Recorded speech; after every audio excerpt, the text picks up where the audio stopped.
Jacoby, how's the summer, spring? I'm still not sure if we're already in the summer or still in the spring, but how are Yeah. how are the shows that you guys have played so far? Oh, the shows have been great, man. It really has been an amazing run so far. I mean, we've only had, I think, like 3 shows, but I got to tell you, man, they were all popping, dude. Rock and Ring, Rock and Park in Germany, we're off the chain, and it's off to a great start, and it's great to be back in Europe, man. It's been a lot of years, especially after what we've all been through together in this world, over the last couple of years. It's great. It's just so awesome to be back out on tour, back out across the pond, traveling overseas, doing shows in other countries, and it's just like reconnecting with our people, man.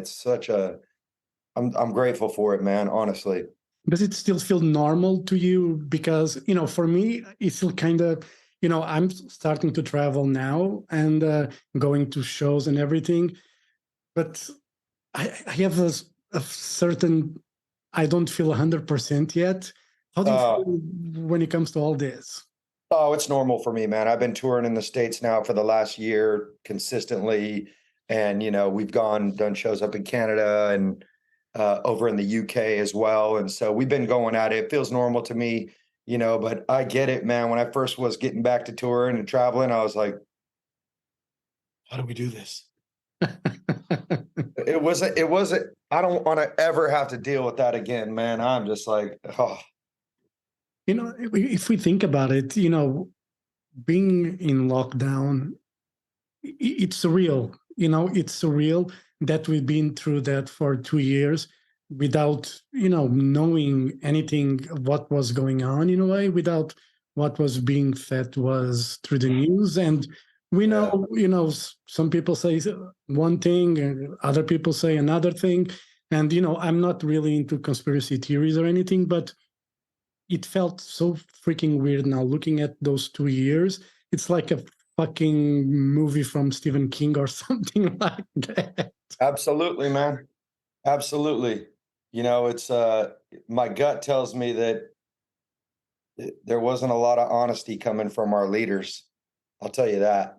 Like my gut tells me that it seemed like a great time for the rich to get rich and for a power, for the people that have control to just kind of tighten the grip. So that's what my gut's telling me. Is that true? I don't know, but sometimes, my mama told me, man, you got to listen to your gut. Yeah, I believe that, and you guys are coming back to Portugal. Finally, it's been a while, and you're playing Evil Live Fest. I think you guys are doing a headline or co-headline. Slipknot plays at the end, but you guys, I think, have 90 minutes to play. What can we expect from the show from Papa Roach? Oh, dude, knockdown, drag out, throw down. I mean, we'll be on fire by the time we come there, literally.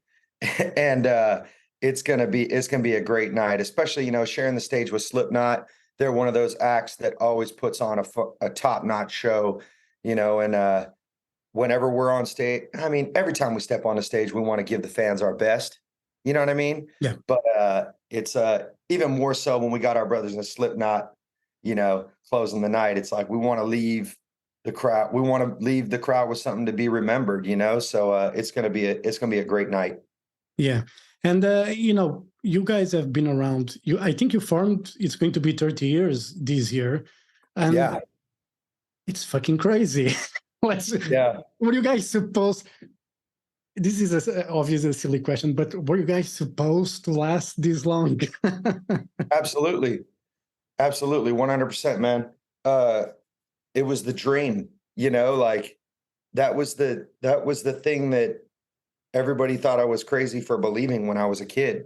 I'm 16 years old and I'm like, yeah, I'm starting a band, man. I'm gonna be a rock star. That's what I'm doing with my life. And people were just like, and that's all right because it's a crazy dream, right? It's a very small percentage of people get to do uh what we're doing. Yeah. A very small percentage of bands are able to do what we're doing, you know, to set out with this dream and then to make a career out of it that has spanned so many years.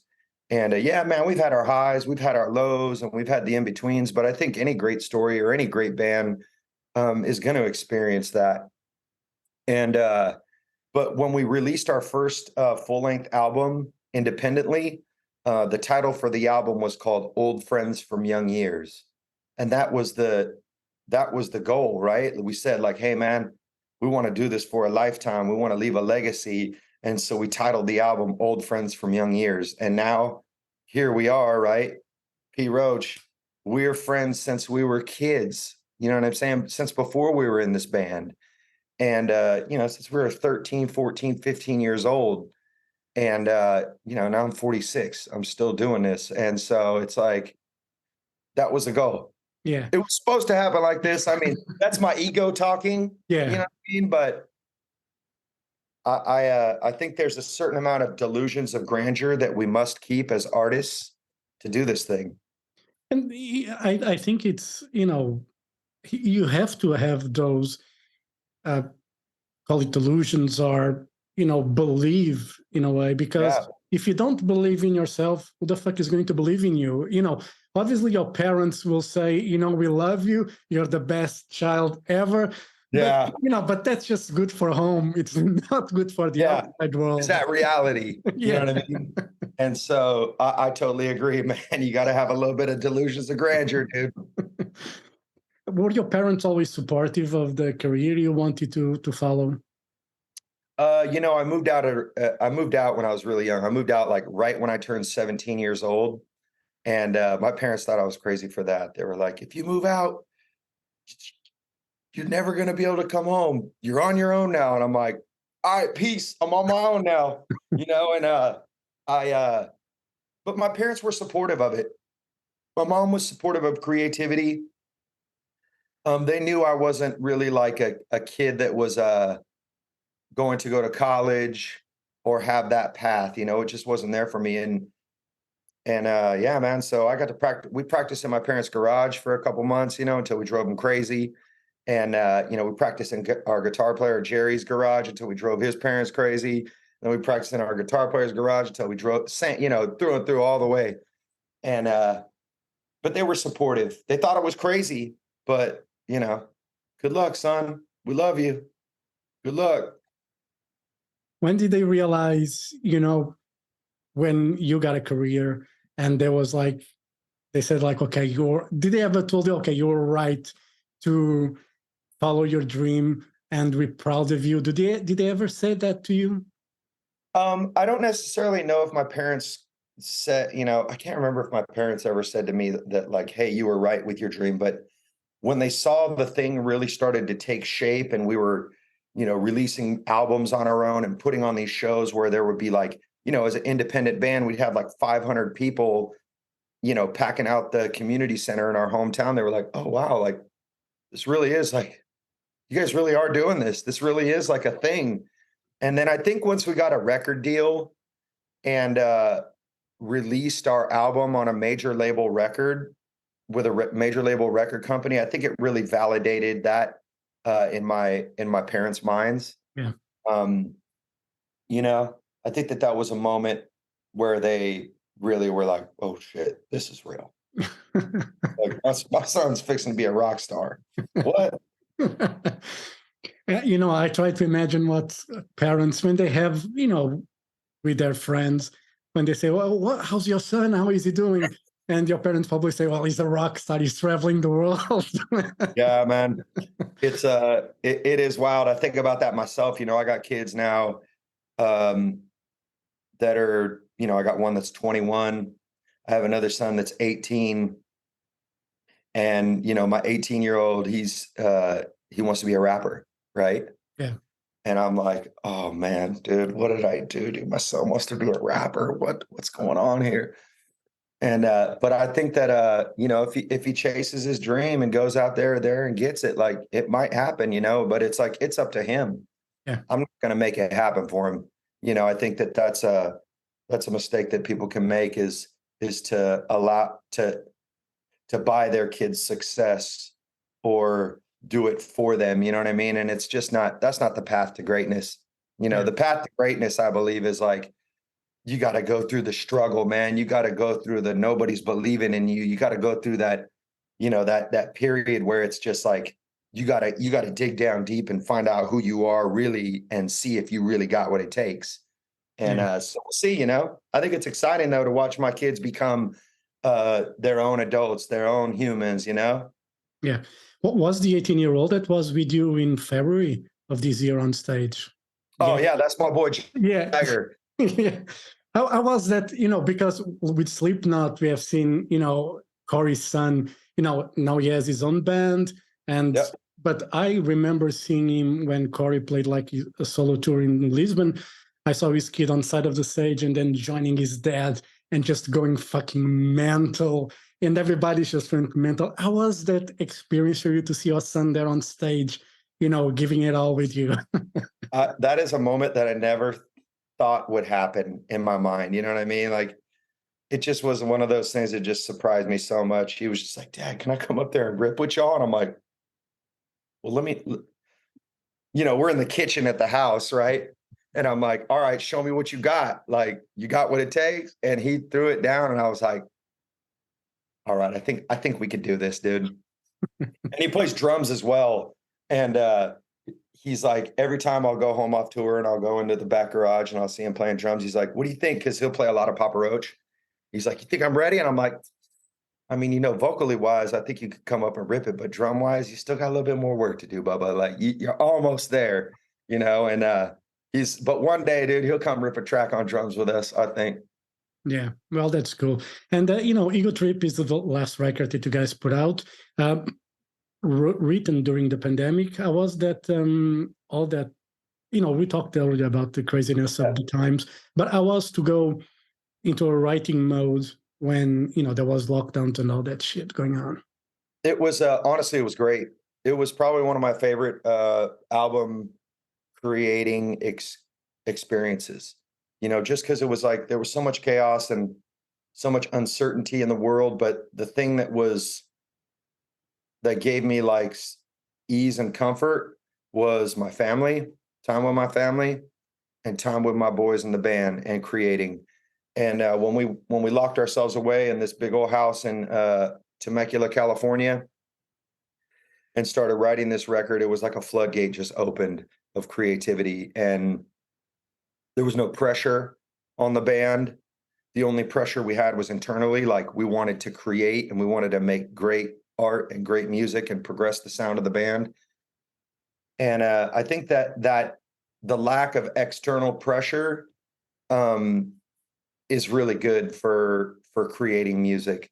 I think when you put a lot of deadlines on creating art, it changes the way that you interact with the music and the way that you perceive creation, versus when there's no pressure on it. It's like I don't know, it's just a better feeling to me. It feels like I don't have to do this or get it done by this time. It's like, it was more of like, I get to do this.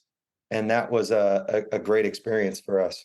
And I think we created something that reflects that. Yeah. And, you know, to wrap it up, I don't want to keep you longer. I know you have a show tonight and you need your rest and everything. Quick rapid fire questions. What was the worst rumor about you on the internet? Oh, the worst rumor about me on the internet. Dude, it's bad, but it's kind of great. I was reading a message board the other day, and somebody had came and saw us out in where were we? Sick New World in Vegas. And they were like, man, I love the band, but I couldn't watch them because the singer was lip syncing the whole time. And I'm like, I just start laughing. I'm like, are you fucking serious? Like, I sound that good live that you think I'm lip syncing? Like, it was pretty comical, you know what I mean? Like, I was just like, I was blown away by that comment. I was like, matter of fact, why, thank you. I appreciate it. Fucking lips. I think people confuse, you know, most pop bands with proper rock, punk, and heavy metal bands. You know, obviously there is some, but, you know, we won't go into that. who is the most nagging band member? Oh man, the most nagging band member. It depends. It can either be Tony or Tobin. Those two, either one of those guys. It depends. Like, you know, if Tony's hungover, it's just oh man, it's funny. Sleep with socks, yay or nay? No. Socks while you sleep? Nah, man, it's like if you do, man, it's like the hair on your feet the next day hurts. It's like it's not good. And last one, and this is kind of a weird one, but what was the best concert you never attended? Best concert I never attended. Fucking Muse. Man, my friends went and saw them just recently, and they were just like, dude, you should have went, dude. You should. It was amazing. I'm like, well, shoulda, woulda, coulda. Maybe next time. All right, Jacoby, thank you very much for your time. Really looking forward to see you in Lisbon on June 29th. I'll be there. I'll be in the pit. I'm just looking forward for the festival and to see you guys. You know, it's been a long time coming. You know, all the best for the rest of the tour, and I'll see you in Lisbon. All right? Absolutely, man. I look forward to seeing you, my brother. Thank you very much. Have a great day. Enjoy the rest of the shows, and I'll see you in Lisbon. Thank you. Let's go. Bye.